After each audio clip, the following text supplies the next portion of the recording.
Salutations à tous les fédéralistes d'ici et d'ailleurs. Recevez par ma voix les salutations de tous les membres adeptes du système fédéral dans les pays francisés chez nous en Afrique. Aujourd'hui, pour ce mardi fédéral, nous voulons simplement revenir sur un fait qui s'est produit depuis le 23 août 2022 en Côte d'Ivoire, à Abidjan. Alors, d'aucuns se diront, mais pourquoi il revient là-dessus?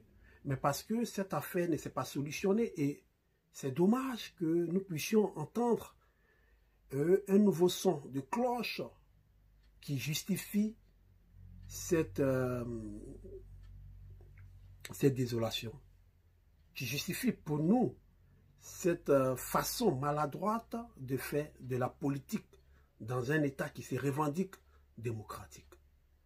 Le 23 août, chers fédéralistes, la camarade Balé Pulchéry, leader de l'ACI, cette structure de la société civile citoyenne qui se bat pour l'amélioration des conditions de vie des Ivoiriens. C'est une structure de la société civile qui se présente comme nous autres, nos start-up, départ digne et punir, le pays nous appelle, qui se positionne dans la société civile, qui ne revendique pas un parti politique, mais qui est là pour être le contrepoids de la politique. Ce qui veut dire que peu importe le politique qui exprime une valeur, qui développe des valeurs, qui ne seront pas profitables au peuple, c'est notre devoir de crier haut et d'interpeller l'homme politique, qu'il soit de la gauche ou de la droite, qu'il soit du pouvoir ou de l'opposition, c'est notre devoir. Et même dans la société civile, si nous nous rendons compte qu'il y a des structures qui militent pour certaines choses qui ne sont pas du droit, c'est notre devoir de nous exprimer. Et c'est ce que nous faisons. Et c'est ce que la camarade Pulchéry Balé a toujours fait.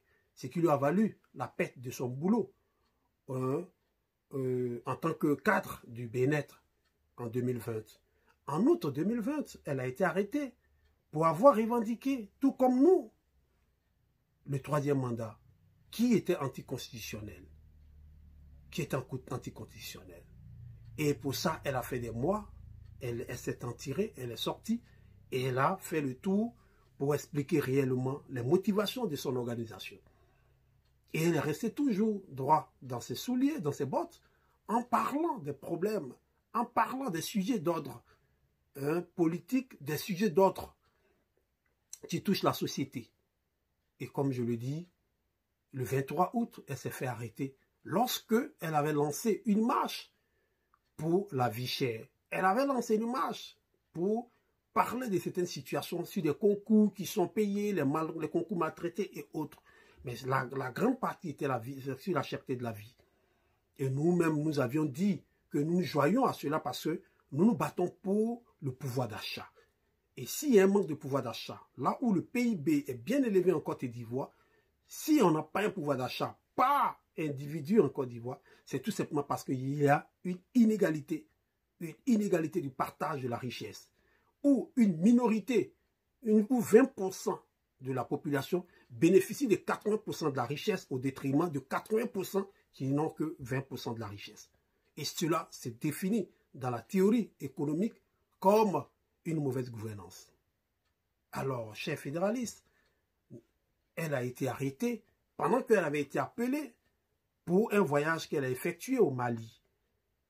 À son retour, pour rappel, elle a été arrêtée à l'aéroport et après, elle a été libérée tout en conservant son passeport et quelques papiers pour lesquels elle a été rappelée par la police. Grande fille sa surprise, elle a été arrêtée à l'absence de ses avocats. Et jusque-là, depuis le 23 août, elle se retrouve emprisonnée. Nous n'avions pas eu écho des raisons qui l'emprisonnaient, puisqu'elle n'a pas été jugée. Et comme on le dit, elle doit être en mandat de dépôt. Alors, chers fédéralistes, pourquoi nous réagissons? Nous réagissons aujourd'hui. Nous avons déjà condamné ce fait. Nous l'avions condamné pour son arrestation. Nous avions appelé à une mobilisation. Nous avons appelé la justice ivoirienne à se départir de l'exécutif. Nous avons appelé les autorités à pouvoir régler le problème de façon intellectuelle et de nous dire les raisons pour lesquelles elle a été arrêtée. Et voilà que, il y a de cela quelques jours, le ministre du gouvernement de M. Dramane Ouattara, nommé pour sa participation aux dernières élections présidentielles de 2020, nommé ministre de la réconciliation et de la cohésion sociale, M. Kakabe, que nous connaissons très bien, ancien dirigeant de la jeunesse du Parti démocratique de Côte d'Ivoire, PDCI, qui s'est détourné de son parti pour accompagner la forfaiture lors des dernières élections. Alors, ce monsieur est en mission aux États-Unis. On lui pose la question sur la question de l'arrestation de Michel Balé. Vous allez suivre ce qu'il a dit. Vous allez suivre, écoutez-le parfaitement. Ce qui concerne la sœur. Mais nous n'allons pas revenir sur ce qu'il a dit, mais on va vous laisser cette vidéo de son intervention des États-Unis.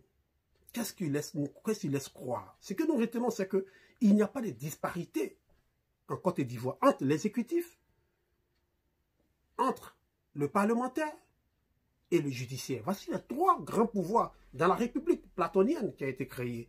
Voici les trois grands pouvoirs qui dirigent le système central, qui dirige un État, qui dirige une République et qui dirige, bien évidemment, la démocratie. Et nous sommes surpris qu'il arrive à justifier que la sœur, la camarade, autant pour moi, puis Chéri Balé, mérite d'être emprisonnée et que le moment venu, quand ils seront décidés, ils vont la libérer. Lui, il parle en tant que qui? Il parle en tant qu'exécutif. Il parle en tant que membre du gouvernement. Donc, ça dit que c'est le gouvernement, c'est le chef de l'État Alassane qui a décidé de l'arrestation de Chéri Balé. Mais qu'est-ce qui fait mal que Chéri Balé puisse voyager, aller au Mali? Parce que dans cette crise, comme il a dit, nos frontières sont poreuses, nos frontières sont en difficulté. Mais monsieur le ministre, quand les frontières sont en difficulté, quand les frontières, on ne fait pas confiance aux voisins d'à côté, qu'est-ce qu'on fait? On ferme les frontières, on arrête les vols Côte d'Ivoire, Abidjan, Mali. Mais ce qui n'a jamais été fait, jusqu'à preuve du contraire. Que ce soit les voies terrestres, les voies, qu'on appelle ça, aériennes, les voies ferroviaires, rien n'a été stoppé entre le Mali et la Côte d'Ivoire. Il y a des flux de voyageurs qui partent au Mali, qui reviennent du Mali. Et donc, qu'est-ce qui pose problème? Est-ce que vous aviez défini à Chéri Balé ou à tous les Ivoiriens de ne pas s'y rendre au Mali? C'est vrai que nous déplorons, jusqu'à aujourd'hui, nous cessons à comprendre l'arrestation de ceux que vous appelez les soldats, de ceux que les Maliens appellent les mercenaires, et jusqu'à preuve de contraire, vous n'aviez pas encore démontré aux Ivoiriens ce qui se passe dans cette affaire des personnes du nombre de 49, aujourd'hui devenues 46 qui sont au Mali. Tout ce qu'on vous demande, c'est de rassurer l'Ivoirien lambda. Si vous vous rendez compte qu'une de vos sœurs a eu à acheter un billet ou bien qui s'est déplacée, vous l'interpellez pour dire non, à cette période, ce n'est pas le lieu de voyager. Parce que le Mali est une zone dangereuse, comme les États-Unis, les autres pays le font peut-être. Ou bien ne partez pas, mais ce qui n'est pas le cas. Jusqu'à aujourd'hui, on reçoit des aliments venant du Mali. Le Mali reçoit aussi des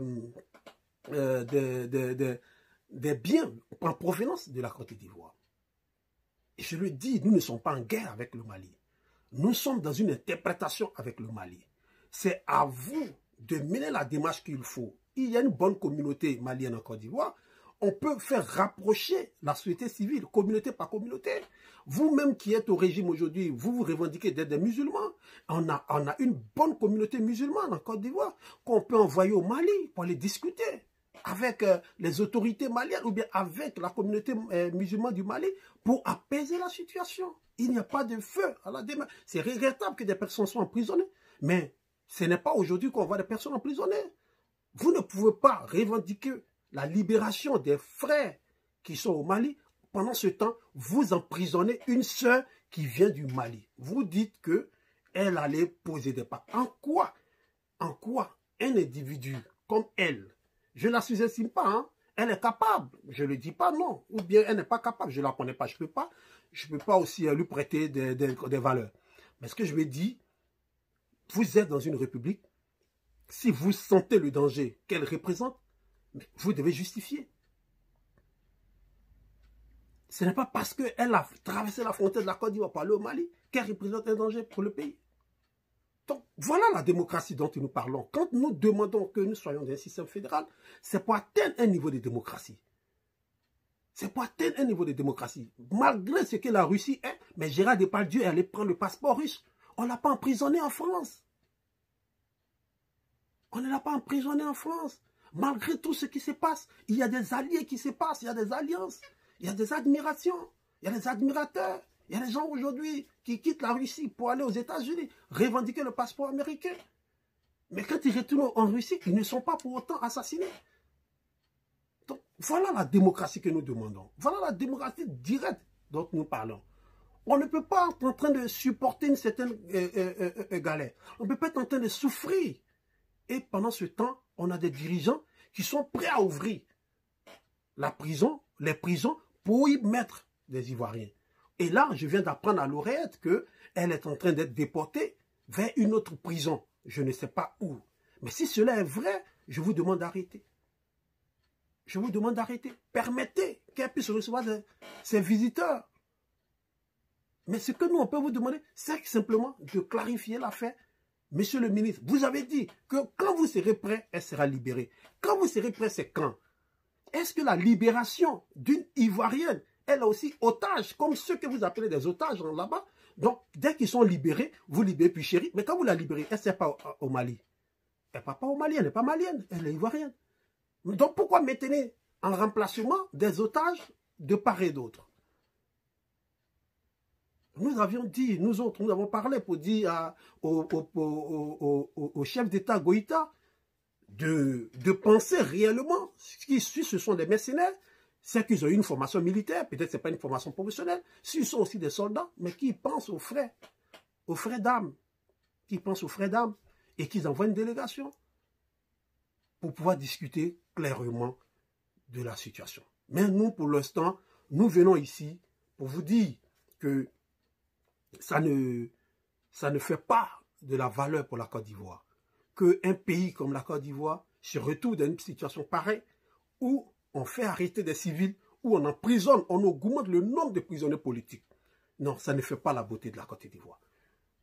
Monsieur Kakabé, c'est à vous qu'il s'agit, c'est vous qui êtes le ministre, c'est vous qui êtes prononcé aux États-Unis. Je pense pour ma part que votre réconciliation, vous devez l'assumer. Vous devez l'assumer et vous devez faire des tests entre Piché Barré. Sorte maintenant. Ce n'est pas le moment où vous serez prêt, mais qu'elle sorte maintenant.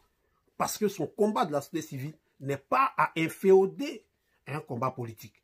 Ce qu'elle mène comme action, il faut que vous nous dites concrètement si elle est un danger pour la République. Alors là, vous devez la mettre en face de la République avec la justice républicaine. Mais pas être prise comme otage. Alors, chef fédéraliste d'ici d'ailleurs, voilà ce que nous disons. Voilà pourquoi nous vous appelons à ce que vous compreniez le sens du changement du système.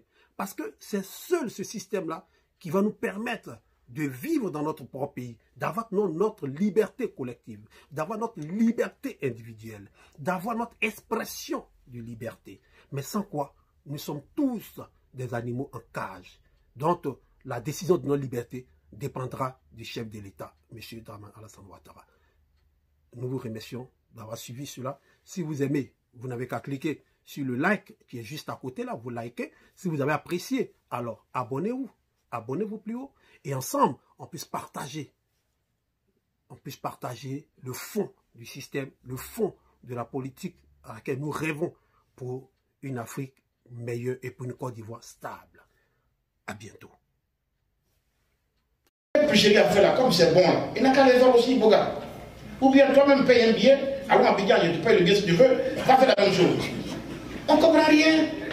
On dit 46 de nos soldats sont pris en otage. La situation est confuse. Le pays se bat, à tout moment on peut attaquer la frontière. Dans cette situation-là, c'est à ce moment-là que les gens vont jouer autour au fait. Mais quand vous êtes à bord d'une voiture et qu'il pleut, vous voyez clair là, vous débarrassez la pluie avec les essuie-glaces. N'est-ce pas? Alors si quelqu'un croit que c'est le moment de venir à ces machins-là, on va vous balader pour voir clair. Quand viendra le moment, on va la sortir.